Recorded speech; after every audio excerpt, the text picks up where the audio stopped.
Assalamualaikum warahmatullahi wabarakatuh. Bismillahirrahmanirrahim. Alhamdulillahi rabbil alamin.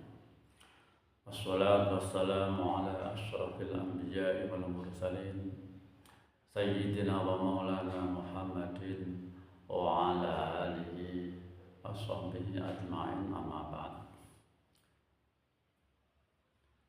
Dumateng guru rohani, guru mursyid, kamil mukammil kholis mukhlisin, ayahanda guru dan abang handa guru, lan dumateng sedaya khalifah-khalifahipun, lan dumateng sedaya jamaah majelis zikir Thariqah Naqsabandiyah Khalidiyah Nusantara, dan kepada para pemirsa semua yang kami hormati, sekedhik kawula badhe maringi beberapa ulasan tentang agama. Terlebihnya menika masalah tasawuf. Keranten pentingipun tasawuf, karena tasawuf adalah memperbaiki rohani, memperbaiki menika jerohan, karena nanti yang akan pulang ke Allah Subhanahu wa taala adalah roh kita.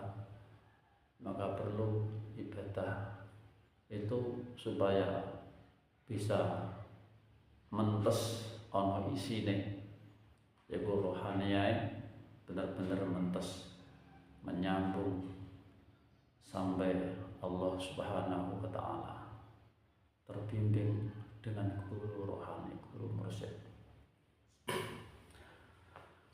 Paraten sedaya ibadah ingkang boten dipun dasari kanthi kajian tasawuf, tidak mengamalkan tentang tasawuf, pasti ibadah wau rusak. Bentukipun tampi dengan Allah Subhanahu wa taala. Pripun carane menghilangkan rasa dendam, menghilangkan hasud, menghilangkan takabur, menghilangkan apa itu namanya hiqd, unek-unek sing elek, dan carane menika menahan emosi atau ghadab. Iku sedaya dipun terangaken oleh kajian-kajian tasawuf. Mila ten pesantren-pesantren sudah banyak kajian-kajian tasawuf, seperti dalam kitab Ihya Ulumuddin dan lain-lain sebagainya, karangan Imam Ghazali dan Ibnu Athaillah Al-Hikam dan lain-lain, sudah bagus sekali. Tinggal praktek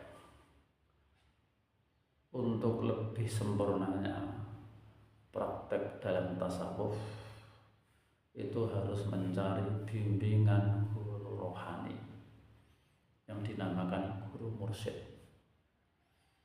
Bimbingan guru rohani, guru mursyid itu harus dicari dan harus punya guru pembimbing itu. Karena dengan bimbingan guru rohani, maka roh kita akan terbimbing, dikenalkan Allah Subhanahu wa taala.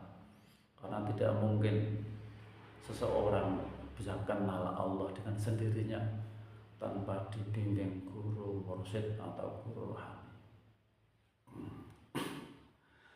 Bagaimana cara pembersihan rohani? Dengan bentuk tahalli, dan tajalli. Setelah dibayat, maka di situ akan diproses takhalli, pembersihan dosa-dosa. Maka yang nama dibersihkan itu pasti sakit. Terkadang setelah bertaubat dengan guru rohani,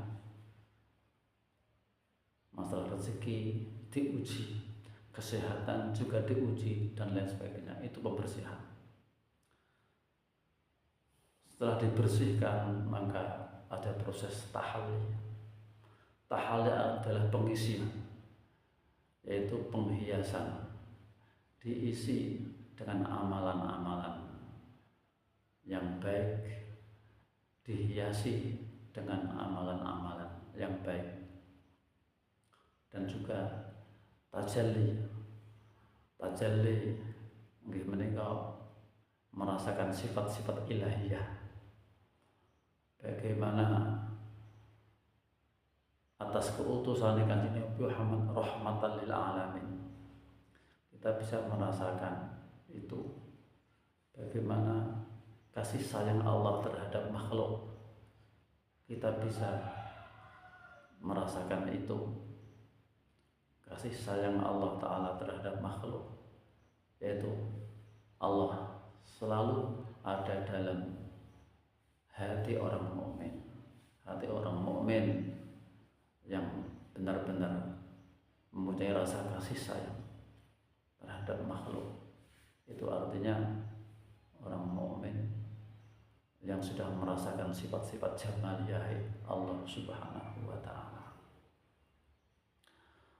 Banyak sekali hadis-hadis yang menerangkan masalah pentingnya kita bertasawuf, ya. Pentingnya kita bertasawuf itu banyak sekali. Ketika kita ini tidak bisa menjalankan atau mempraktekkan dalam pembersihan rohani, maka niscaya amal akan hancur dan akan hilang. Sebagaimana sabda Nabi, suatu contoh yaitu masalah hasad. Al-hasadu ya'kulul hasanat kama ta'kulun naru al-hatabah. Sifat dengki itu bisa membersihkan amal-amal kebaikan, bisa menghancurkan, menghilangkan amal-amal kebaikan, seperti yaitu geni, ya, ngobong kayu bakar. Ghadab bagaimana? Ghadab kata sangat. Al-ghadabu yufsidul iman kama yufsidus sabr al-asal. Yaitu emosi itu bisa menghilangkan iman. Ketika orang itu sudah tidak bisa mengendalikan emosinya, maka imannya mesti melorot. Wong ora bisa mengendalikan emosi, mesti imannya menurun, melorot, akan rusak imannya. Oleh rusak, ya mau broto wali atau sesuatu yang pahit pada madu sing manis. Itu pentingnya bertasawuf.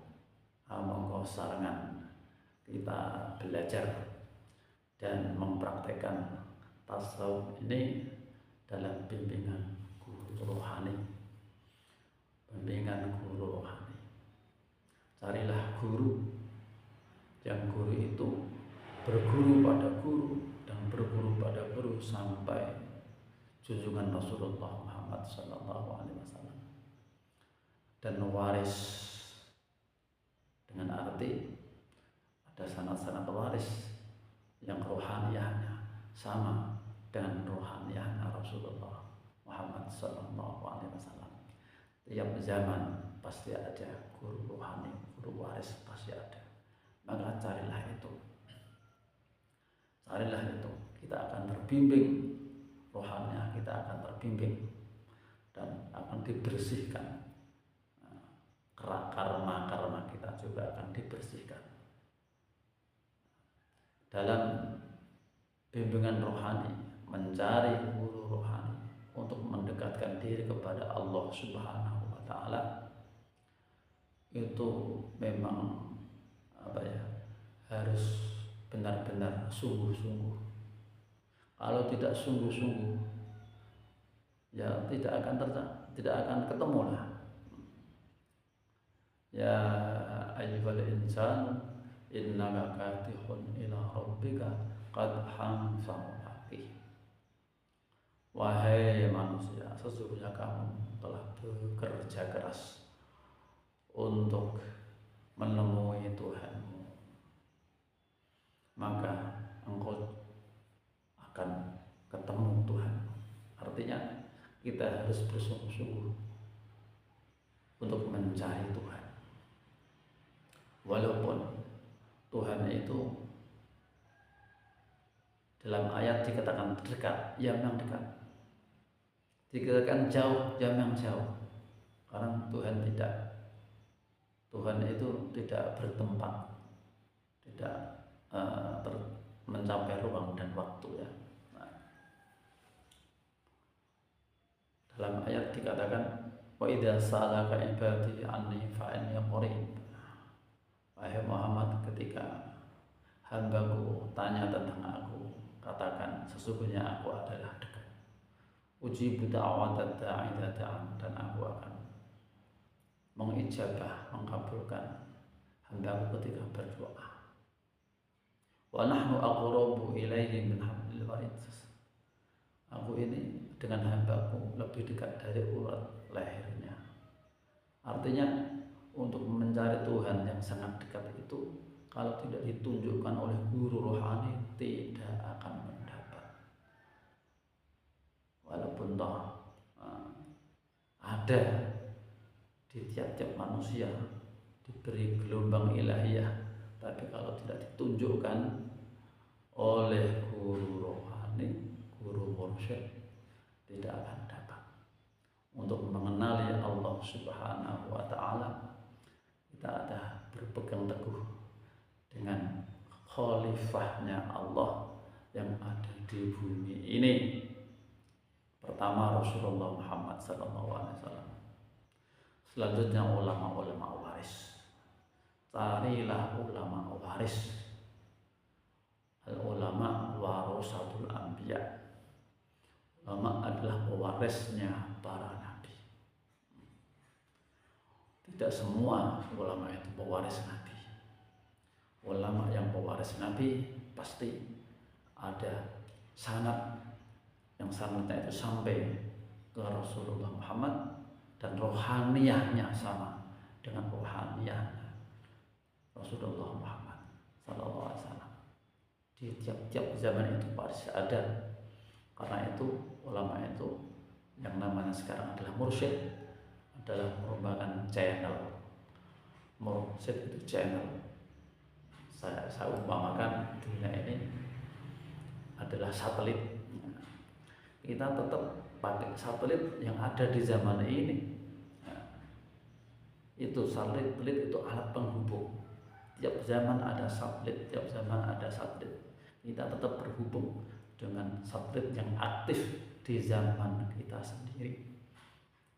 Tadi mursyid itu saya ibaratkan sebagai satelit, alat penghubung pada tempat yang jaraknya jauh sekali, tidak terjangkau dengan manualnya manusia. Itulah saya ibaratkan satelit. Nah, itu karena kalau tidak punya channel, maka tidak akan bisa terhubung dengan Allah Subhanahu wa ta'ala. Inilah pentingnya kajian tasawuf untuk menemui guru rohani atau guru mursyid. Maka dalam kalau kita beragama, ya, agama itu memang berlapis-lapis. Ada level syariat, tarekat, hakikat, dan ma'rifat. Kita tingkatkan, jangan hanya di syariat saja.